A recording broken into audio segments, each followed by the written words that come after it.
I want to know what kind of personality you have if you eat your Detroit deep dish with a spoon. That's what I want to know. This is episode 31, and today we are talking about how to invest when everything looks bad, if online financial calculators are bogus, and we have some more lightning round questions at the end. It seems there's always some major cataclysmic event looming on the horizon, and there are plenty of people on the internet that make very compelling arguments as to why calamity may happen sooner rather than later, leading many well-intentioned investors to put all of their assets to investments like gold, savings accounts, and mattress cushions to wait out these doomsday events. Yet while the risk of these events happening is real, the actual timing of these events cannot be known, and it's possible that they will not happen for decades into the future. Given this, what should investors do if they feel like these events are looming on the horizon? I like the old saying, don't just do something, stand there. Most of the time, if you're already invested, it makes sense just to stay the course. But at the end of the day, investing is a very emotional thing, especially during periods of market volatility. I wouldn't want to tell someone how to feel or discredit their feelings, but what I can do is I can listen and I can give my best advice. Now, I'm not a licensed therapist or a counselor, but a lot of times it helps just to talk it out with your money manager. Get all your worries laid out on the table. And then after that, revisit your investment plan. We like to say we don't try to predict storms, we build arcs. And if a flood comes, as it will someday, we don't know when, then your investment strategy should be positioned to deal with it in a way that's appropriate for you. Yeah, I think that's all fair advice. I would start by saying I want to remind people of two things. Number one, there's been a 100% failure rate on predictions for the end of the world. And 100% of the time, someone predicting the end has been wrong. The other thing is that there are always opportunities when things go sideways in the markets.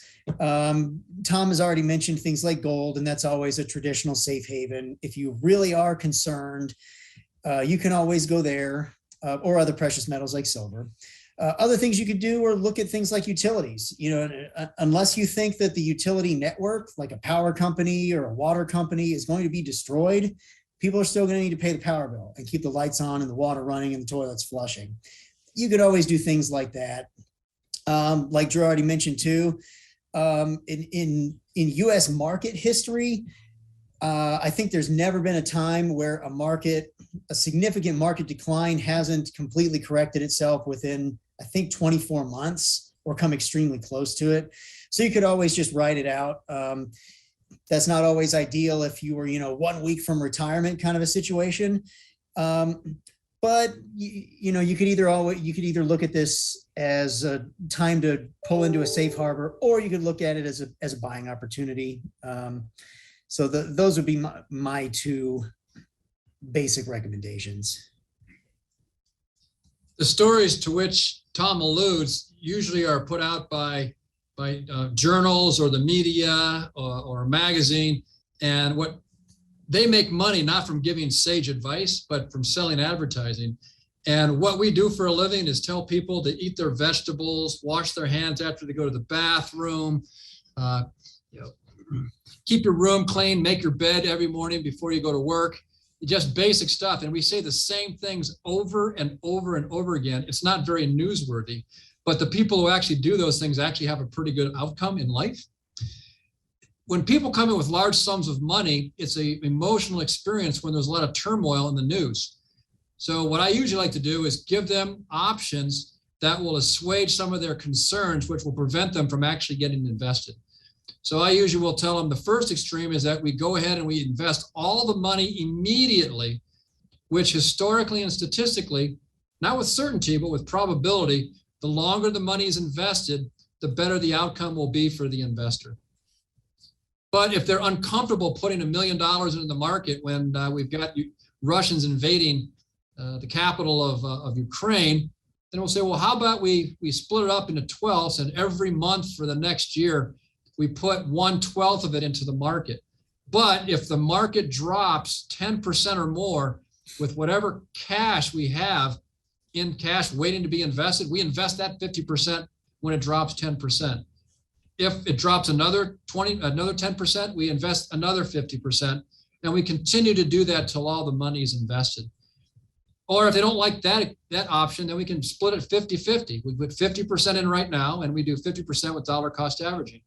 But then I explained that the outcomes more than likely will have such a small factor in your life, one way or the other financially, 15 years from now. It's really a function of how you're going to sleep now over the next 12 months. And just giving people the options, the vast majority of them just say, go ahead and invest the money right now. But even those customers or those clients who are uncomfortable investing all the money and we dollar cost average in, they feel better about their decision. So I give people options. Only time will tell which one was the best option. But the fact that they're finally invested 12 months from now is usually the best option. So I'll basically say the same thing you guys did in a different way, in that everything he says is absolutely spot on. And one of the biggest mistakes I see people make is that they're going to make a specific prediction about what's going to happen in the future, and then they're going to act on it. So kind of like to Alex's point is that people are 100% wrong about predicting the end of the world. Odds of financial disasters are a little bit better than that.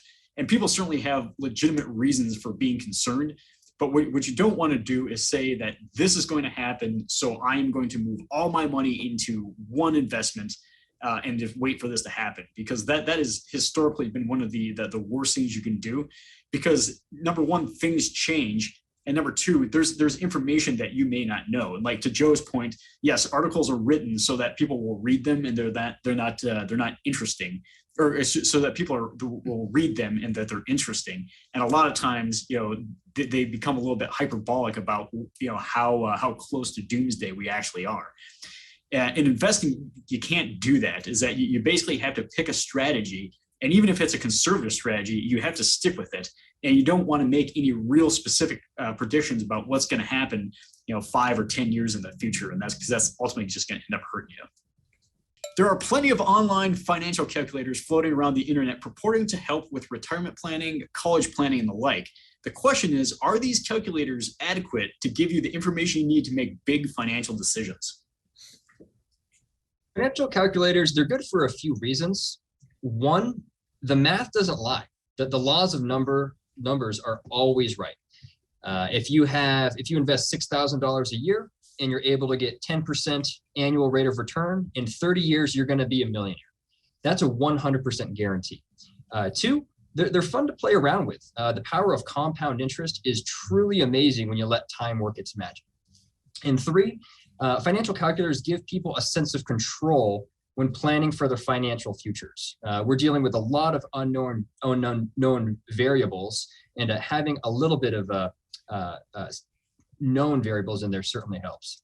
Now, the problem with the calculators is when people don't look beyond the data that the calculator provides. It's kind of like someone going to the doctor for a physical exam, and they walk into the waiting room and then they go in the back, and the doctor starts by taking their height and their weight and their blood pressure. And then from there, the doctor determines that they're going to live 92 years old, and that's that. Well, the height, weight, and blood pressure are important, and they're certainly a good starting point, but that completely ignores all the other variables that might affect your health over your lifetime. So calculators, they make a really good starting point, but you have to consider all of the variables and continually revisit your plan and monitor your progress along the way. Yeah, I'll go ahead and second most of what Drew just said. Realistically, I don't think that they're bogus. Some calculators are better than others. Some of the simple ones, if I save X amount of money per month, every month until my child is 18, this is how much I will have, at least in cash, saved up for them for their college education. Where they get a little trickier is, again, in those variables. Hard to really know, what inflation is going to be, or what is the annual rate of return that you're going to get? What are interest rates going to be? Predicting things 1 or 2 years out is not necessarily that hard, but predicting things 15 years, 30 years, 40 years out, that gets a lot harder. So I don't think they're bogus, but I think they should be used more as a general guide and, as Drew alluded to, like a motivating factor in saving. If I do this, then I will get an outcome that's along these lines. So, maybe you retire a couple of years earlier or a couple of years later, or maybe you have $5,000 more or less saved for your kids' retirement or for their college. I would not bet the farm on exact dollar amounts or dates or anything like that. But as a general guide, I think they're pretty good. When I was a younger investor, I was really impressed with these whiz-bang calculators. And as the technology got better, the calculators became even more whiz-bangy. The reality is, in the last 15 years or so, I basically ignored them, both personally and professionally, because they're all predicated on us putting in the right data. So if you put in 6% return, 8% return, 10% returns, you do these Monte Carlo simulations, and they tell you have an 83% chance of success. That's all pie in the sky information. But I will say is that having done this for 3 decades, the people who actually keep 3 to 6 months worth of living expenses in cash, pay off their consumer debt, save 15% of their paychecks every time they get paid. They diversify their holdings. They don't have too much invested in user assets and enough in investment assets. If they just follow those kinds of boring rules, there's a word for the outcome. It's called wealthy and financially secure. But everybody's looking for that one whiz-bang tool that if I just use this calculator, it'll take care of all of my financial insecurities. Unfortunately, the people who plan things don't do as well as those folks who actually do the hard work. It's not even that hard. It's just boring work of just following the rules, hitting singles and doubles all day long. Like Drew said, it's fun putting the numbers in there into the calculators and seeing, my gosh, I can pay my loan off this fast, or I'll grow my 401k to this much. But the reality is, unless you actually do it, it doesn't matter much. I'm going to defend the Monte Carlo simulation a little bit. For a number of reasons. Number one, it is fun to say. If you say Monte Carlo a lot, it gets kind of funny, and you sound real smart when you say it. And number two, the graphs it generates are pretty sophisticated looking. And I will say, in all seriousness, is that they do provide some context into how successful everything we've just talked about in terms of when you want to retire, how much money do you think you're going to have? How much do you think your business is going to grow?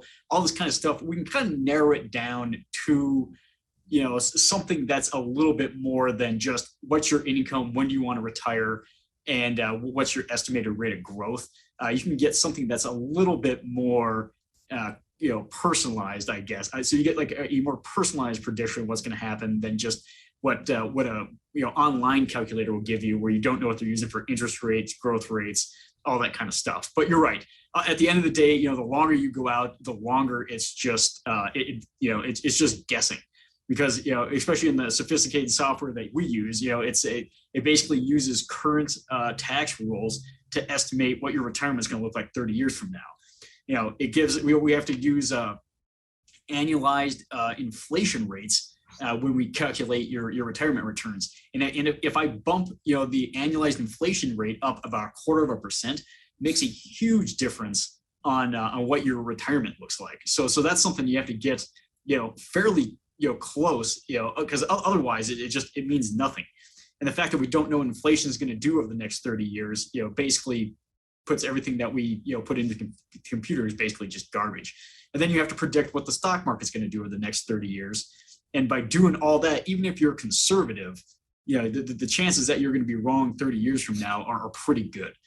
So, I mean, it kind of gives you an idea of where you want to be, on the more sophisticated, with the calculators that do the more sophisticated calculations.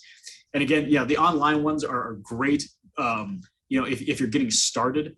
But ultimately, the farther you have to go out, the more they have to assume, and the less reliable they're going to be. That being said, as you get closer, then I think you're going to need to talk with your financial advisor and do some calculations that are a little bit more sophisticated, especially if you're selling businesses, selling real estate, and try and factor in taxes, what the current rate of inflation is, current your current annualized growth rate and all that kind of stuff, and start getting a more realistic picture of what retirement might actually look like. So when you get closer to retirement, yes, I would consider using a more sophisticated calculator. I don't think the ones online are good enough. All that said, as soon as you put them in, like I said, most of the metrics we use in those calculations are they're predictions, and they're going to be wrong as soon as we put them in the computer. Well, I think that's why you revisit it every year when you conduct an annual review or quarterly, whenever you start with the calculator. Because if you do it in year 30 years out, then yeah, the predictions are going to be pretty far off by the end. But if you do it in year 29, you're going to get a little better. And if you do it in year 20, it's going to be better. By the time you're there, you have a pretty good idea of what your expectations are. So I think no matter what, always start with the calculators, and or at least consider them when you're making these financial projections. Yeah, the calculators, they set up like guardrails, so that you can tell if you're going in the wrong direction. You're going to start bumping up against a guardrail, and as things change, those guardrails will change with it and kind of bump you in the direction that you need to go. And so Drew's right. If you do one every year, you're kind of you're going to keep nudging yourself into the direction you want to go. So I would say that using them and planning them is going to be a lot better than just not. Absolutely. Well, I'll go with a baseball analogy to finish up. It's a lot of these calculators kind of remind me of asking, who's going to win the World Series in 2030. It's kind of hard to tell, but the teams that aren't really stupid now and continue to do all the smart, boring things, draft good players, don't overspend on high-priced free agents that might be past their prime, those kind of things, they're going to, you can't really say for sure if you'll win the World Series, but if you consistently do all the right things again and again and again, you'll put a quality team on the field year after year after year, and you'll give yourself a really good chance to do it. It's not necessarily the sexy thing to do, going out and throwing money at free agents or big time trades, that stuff makes headlines. But the teams that, unless you're the New York Yankees, the teams that just consistently do everything right tend to consistently put out a good product. And I think it's the same thing for financial planning. You don't need to go out there and swing for the fences every time or whatever. Just go out and make a smart financial decision again and again and again. And eventually, like Joe said, the boring stuff will eventually lead to you being wealthy most of the time. The limitations with a lot of these calculators is that they're built for robots, and you put information in and data comes out. A helpful calculator would be, the questions would be, if I saw a really great real estate deal that my realtor sister is telling me about, and I couldn't afford it, what are the probabilities that I'll actually go in on this stupid idea or not? Or if my kid decides to gets into a really expensive Ivy League school, I'm going to spend all of my money in my Roth IRAs to finance it so that I can assuage all of my my vanity for paying for a school, because I can tell everybody at Kiwanis Club that I got a kid in Ivy League school. All of the data the calculators do are dealing with raw numbers, but we actually deal with real live human beings. And I think the people who live by these calculators die by the calculators. I think what we have to do is say, are you following the rules? Because years ago when I used these calculators, today clients are still going, yeah, but back in 1995, you said that I'd have $1.5 million by such and such a date. They don't care whether or not they violated every piece of advice you gave along the way. They just know that that's what you told them 20 years ago. Are they upset that they invested? Like if they had $1.4 million instead of 1.5, would they say, I really regret putting, thousands of dollars every month in my retirement plan? What a bogus move. Some people, yes. The answer is yes. You said in 1995 that this is what you're going to get. Now we're talking about individuals and a population of diversity, but the fact of the matter is that I guess that over time I just didn't find the payback of using calculators with clients as helpful as telling people the rules. That's why I keep falling back to them. I think I just had better long-term outcomes when I drive home the rules more than the calculators. All right, so we'll move on to the lightning round of our show.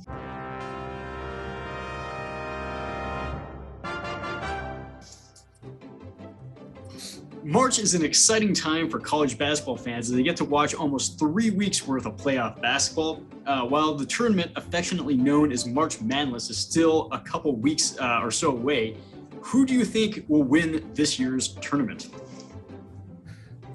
I think Baylor's going to win. Just because going with the availability bias, that's the first team that popped up on the screen when I looked at March Madness brackets. So that's what I'm going with. Yeah, I agree. I'm rooting for the University of Houston Cougars, but I'm not too thrilled about their chances. They'll have to go through good team in UCLA, and Gonzaga, I think right now is still the top ranked overall team. They'd have to go through them too. Baylor, defending champs, they're surging into the tournament. They should have a pretty easy path to the Final Four too, based on the bracket as it looks when I looked at it yesterday. So I think they are the easy number one pick. Gonzaga. Yeah. I was gonna go with Baylor as well, even though Drew just picked it off the first thing off the home screen. I was actually gonna say go with Baylor. It would be fun to see Montana State advance further into the tournament, and I'm disappointed to not see the University of North Dakota in there this year. I think they made it in a couple of years ago, only made it one round, but whatever. Yeah, I think I was telling you, Tom, I have a friend who's really into March Madness. He does all the data and follows the performance of the teams. And his younger sister just picks teams based off of the attractiveness of the guys and their jerseys, and she beats him every year. Is that like the stock picking cat that or the moves in the litter box with a stock symbol and exactly, or it's like a monkey throwing darts at a board full of stocks, you know? Yeah. All right, Major League Baseball announced this week that they will officially miss the first two opening series of baseball due to ongoing labor disputes between the Players Association and league owners. Do you think the labor dispute will be resolved soon, or do you think we'll end up missing the 2022 baseball season? I think it'll be resolved soon. If these players aren't receiving a paycheck, they're just gonna. I don't think they're gonna forego their pay just for their principal. So I think eventually it'll ramp back up. Yeah, I think there will be a season. Too many people, both owners and players, stand to lose too much money for there to not be one at all. That said, I think it's going to be a little while before they come to an agreement. The players have 6 or 7 other points of contention that they want to work with, and they're only getting 1 or 2 hammered out every 1 or 2 weeks. The players are not willing to concede after the last couple of rounds of negotiations. They felt like the owners won. So I think it's going to be kind of a dull spring. Hopefully by summer, though, they'll be playing. I think it'll be resolved. It's still fresh in the mind. The last time they had a prolonged strike, it was really ugly for the players. I think they'll come to the table, and I think it'll be resolved before the season is over. I agree with Jason Gay in the Wall Street Journal. You know, it's like watching your 3-year-old put on their own shoes and socks. It's excruciating. It takes a long time. Eventually, it's going to happen, but you're not getting to do the things that you want while it's going on.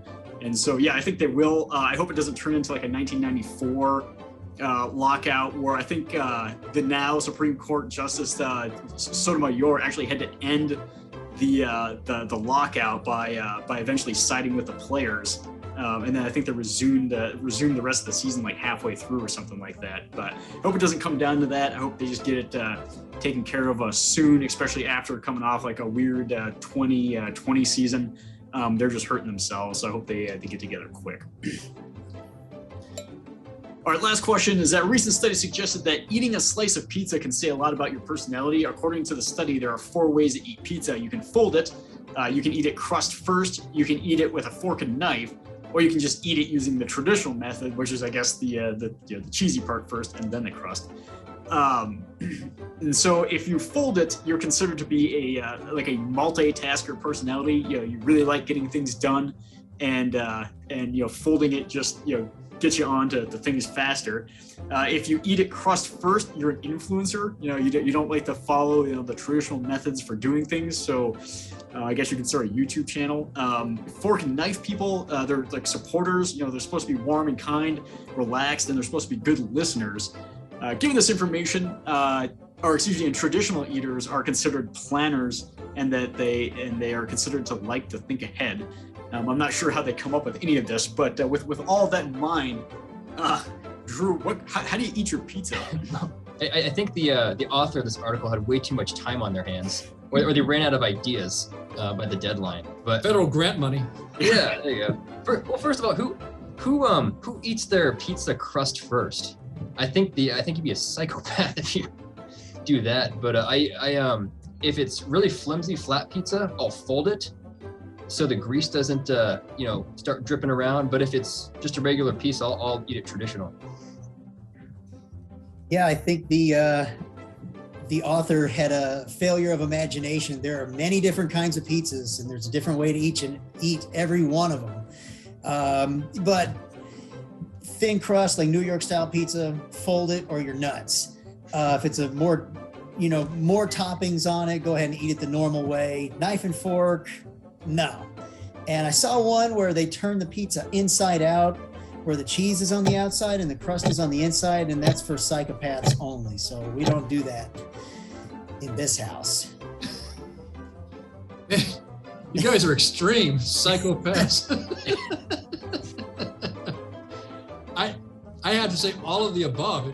To Alex's point, different pizzas require different methods of eating. And Drew, don't commit me, but occasionally I do cut the crust off of pizzas, and I like dipping the thick crust pizza in the honey and eating it like it was bread before diving into the savory tomato sauce and pepperoni and mozzarella cheese. Well, I think what Tom was describing was you flip the pizza around and you take that first bite of crust and you just work your way back. He's a combination between the fork and knife person and then the crust first. Yeah. What if it's stuffed crust though? Then you're supposed to eat it first. Yeah. Well, I think the inside out pizza that Alex described, I think is technically known as a calzone, right? I mean, no. That's not calzone. That's basically a hot pocket. Like, how do you turn a slice of pizza inside out? Like, So pretend you're eating a New York slice, and instead of folding it so that the crust it's like a taco, well, instead it's the cheese is the outside shell. oh, okay. Interesting. What if you do this? What if you fold your pizza and then you eat it with a knife and fork, starting with the crust?